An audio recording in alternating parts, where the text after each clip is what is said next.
Angkatan Bersenjata Ukraina per 19 Maret 2025 mencatat, dalam 24 jam terakhir terjadi 140 kontak senjata di berbagai front pertempuran. Ukraina mencatat penjajah Rusia melancarkan 65 serangan udara, menembakkan 81 rudal anti pesawat, dan mengerahkan hampir 2.200 drone kamikaze. Selain itu, lebih dari 5.300 peluru artileri, termasuk 88 dari sistem roket peluncur ganda, juga ditembakkan ke posisi Ukraina.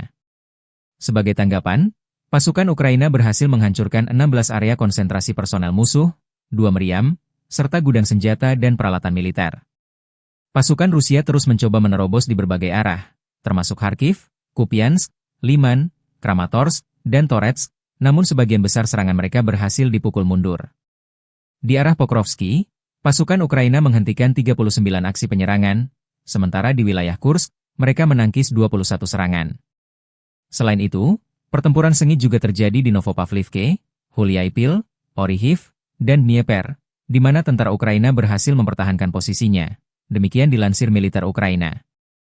Meskipun mengalami tekanan besar dari serangan udara dan artileri Rusia, Ukraina terus menunjukkan perlawanan yang kuat.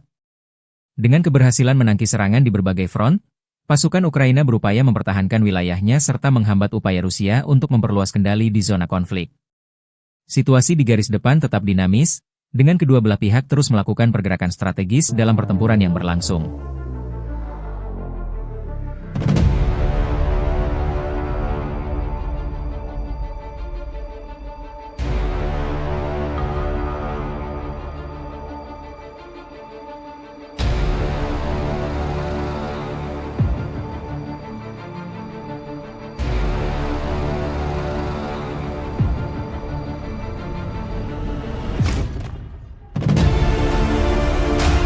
Download Tribun X sekarang, menghadirkan lokal menjadi Indonesia.